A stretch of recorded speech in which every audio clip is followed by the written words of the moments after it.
kusina. Ang ating gagawin ngayon ay isang masarap na ulam. Masarap talaga to. Menudo, special menudo.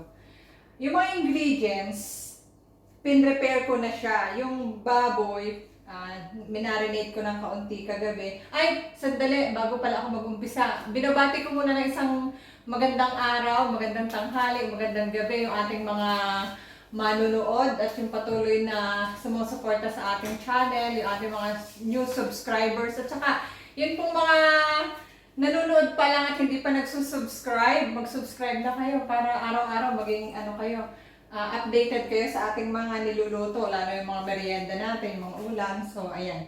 Ayun, eto na. Ang ingredients, naghanda tayo ng 1 kilong baboy.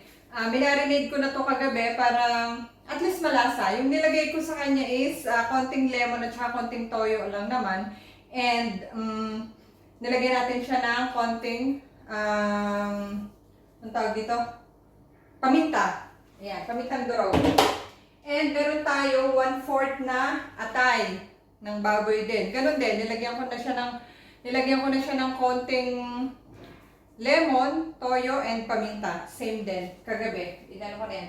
And then meron tayong pinrepare na hot dog.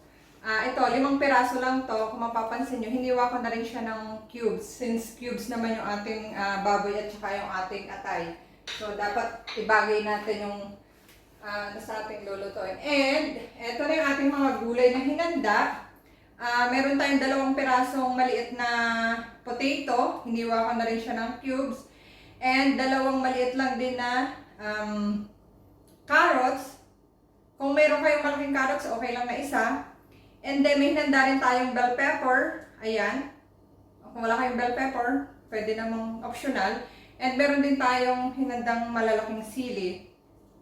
Ayan, optional din naman yan kung wala. O, pwede na rin. And then meron din tayong liver spread. And meron din akong hinandang dahon ng laurel. Lalagyan natin at least mga 2 pirasong dahon ng laurel. May hinanda tayong konting soy sauce. Yan. Pagpalasa. And then, yung ating tomato sauce. 1 cup ng tomato sauce. And yung black pepper natin, yung hindi siya masyadong durog. At hindi naman siya, kumbaga, tamang crack lang siya. And may hinanda na rin akong panggisa, yung ating olive oil. Yan, mag-umpisa na tayong maggisa. Ngayon, igigisa na natin ang ating baboy. Kung mapapansin nyo, ang gagamitin ko sa paggigisa ay pressure cooker ulit. Para pagkagisa ko niyan, pakukuloyin lang natin ng 1 kulo and okay na yun para mas mabilis lumambot yung baboy. Pero kung wala kayong pressure cooker, okay lang din naman doon sa normal na kaserola or kawali, okay lang din yon. Ako gusto ko kasi mas mabilis lumambot yung aking baboy para mas madali ako matapos magluto. Ayun. So, painitin ulit natin yung ating paggigisahan. And kakailanganin ko dito ay lagyan ng mantika. Ayan. Lagyan natin ng konting olive oil. Ayan. And then, kung mainit na yung ating mantika, ihuhulog na natin ang ating sibuyas. Yung aking sibuyas, hiniwa ko rin siya ng cubes. So, gumamit ako ng 2 malaking sibuyas. Pero, hindi ko siya ilalahat kasi yung atay, gagamitin ko siya yung iba, gagamitin ko mamaya pag-gisa ko ng atay. Ayan. Kasi ako, mga ka-express, pag nagluluto ako ng menudo, sineseparate ko yung igisa yung atay. Kasi, para hindi siya malansa, ituturo ko sa inyo maya-maya, pakatapos ko nito, habang pinapakulo natin ito, ituturo ko sa inyo kung paano tanggalin yung lansa ng atay na ihahalo natin sa menudo. Yun. Ayan. Sa sibuyas at bawang pa lang, mabango na yung ating ulam. Ayan. So, medyo okay na yung ating sibuyas. Pwede na natin ihulog yung ating baboy. Ubusin na natin to.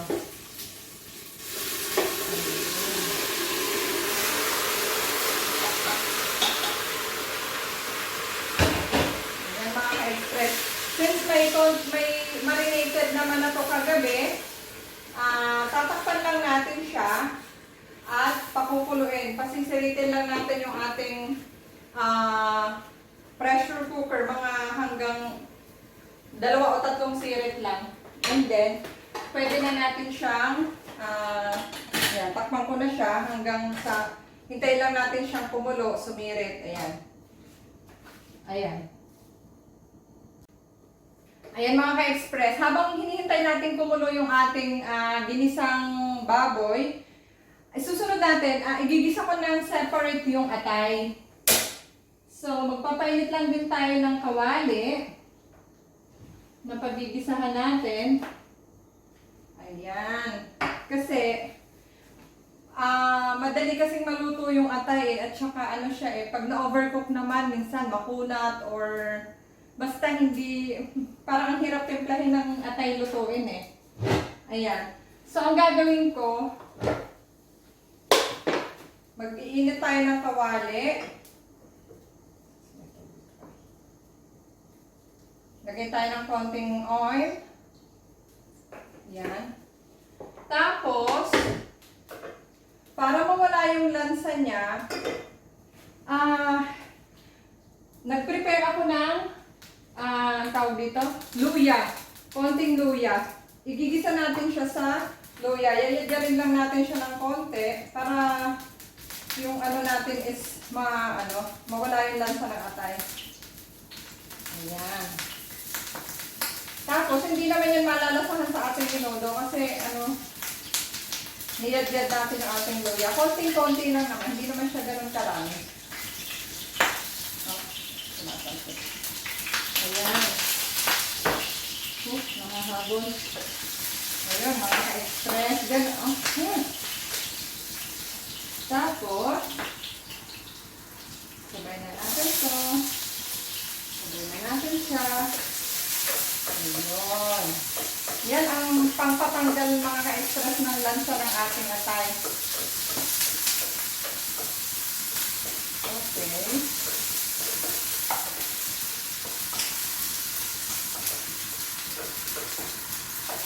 Then, ihulog na natin yung ating atay.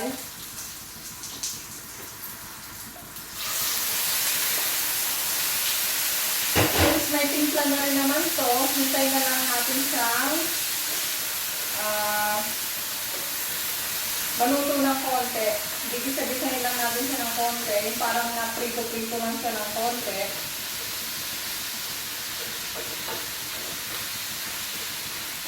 Ayun. And then, isi-set aside natin. Hintayin natin maluto yung ating ginisang pork. At mamaya natin siya ihahalo pag ready na yung ating pork. Oh, atay pa lang, mukhang masarap na. Okay. Hintayin lang natin siyang ma-dry ng konti. Ayan. Ayan, mga ka-express, dry na to. Patay na natin itong atay. At ayan, nakita niyo, sumisirit na siya. Patay na natin yan kasi, yan. Tapos, hihintayin na lang natin mawala yung pressure niya para mabuksan natin yung pressure cooker. Kasi hanggat hindi nawawala yung pressure sa loob, hindi natin mabubuksan yan. Talagang nakalock yan. So, hintayin lang natin ng mga few minutes hanggang sa pwede na natin buksan at umpisahan na natin yung ating minudo. Ayan, okay na mga ka-express. So, ililipat na natin yung ating yung saktong-sakto yung baboy natin. Ililipat na natin dito sa isang kaserola. Ayan. O di, sakto yung ano natin, sakto yung lambot ng ating baboy. Diretso na yan.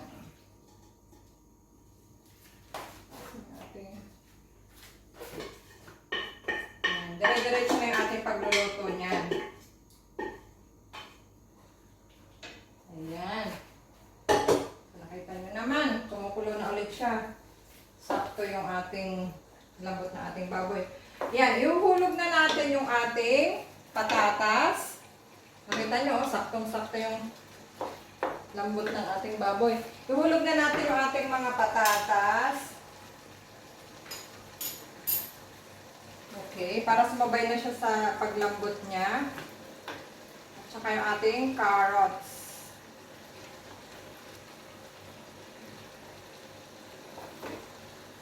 Ayun. And then, ilalagay na rin natin yung ating hotdog para sabay-sabay na silang maluluto dyan. And, kung gusto nyo lagyan ng kung yung medyo may sabaw-sabaw siya, pwede nyo naman siyang lagyan ng konting sabaw. Kung depende sa gusto nyong luto ng inyong menudo. Yun. And, ilagay na natin, yung toyo. Ilagay na natin yung konting toyo natin. Nakalimutan ko kanina. Ayun. And then, lagyan na natin siya ng laurel. Mga 2 dahon lang. Pero ang laki nito So, sige, dahil 2. 2 malaki. Ayan. Ilalagay na rin natin yung ating liver spread. Ayan, yung isang buong liver spread. Ilahat na natin para malinamnam yung ating menudo. And, ilalagay na rin yung ating para mag-mix siya. Ilagay na rin na natin itong ating tomato sauce. Saucy. Yummy! And then, haluin lang natin siya para i-mix natin siyang mabuti. Yan, hihintay na lang natin itong maluto yung ating patatas at ating carrots. Kasi yung ating meat ay saktong-sakto na ang magpapangabot na ang lambot niyang mga yan. Saktong-sakto na yan. Pag naluto yung ating patatas, okay na rin yung lambot ng ating meat. Then, pag malapit na natin siyang hanguin, saka natin ilalagay yung yung atay. Since luto na rin naman yung atay, yan, mamaya. Saka na natin ihulog maya-maya. Pakuluin lang natin to at babalikan natin after siguro mga 5 minutes. Para lang maluto yung ating patatas. See you in 5 minutes. Ayan, 5 minutes is over. So, balikan na natin. Pwede na. I think pwede na itong ulamin. And then, yan. Lagyan na natin siya ng paminta. Lagyan natin ng konting paminta. Ayan. Huwag na masyado marami. At saka hindi. Ayan. Tapos, naghanda ako ng konting sugar para mag-balance lang yung mga kalahating kutsara lang to. Mag-balance lang yung lasa ng ating ating menudo. And, ihulog na natin yung ating pwede na to. Yung ating atay. I-mix na natin. Okay. Wow. Ulam na.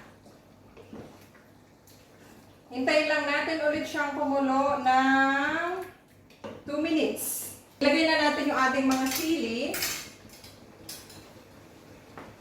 Ayan, ilagay na natin pati yung ating bell pepper. Ayun. Yummy! And, ayan na.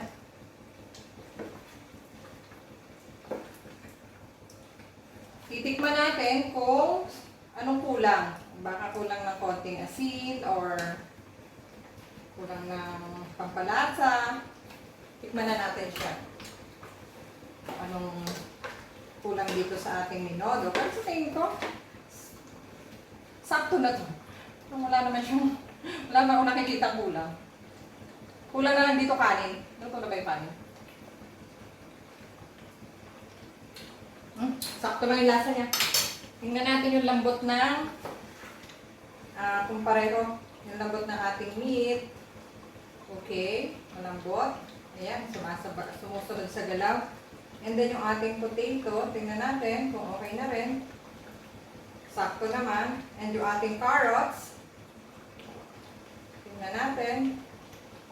Okay din naman. So, dahil luto na siya, patayin na natin. Okay? Babalikan namin kayo Papakita ko sa inyo yung tapos ng ating niluto. Okay, tingnan tayo. Ayan mga ka-express. O ayan, nakita nyo naman ang ating minudo. Isa na namang successful talaga, na pagluluto. Aray, mainit. Ayan umuusok-usok pa. Tara na, kain na tayo. Kasi bago pa daw, ano ba tawag doon? Ayun, tara, kain tayo.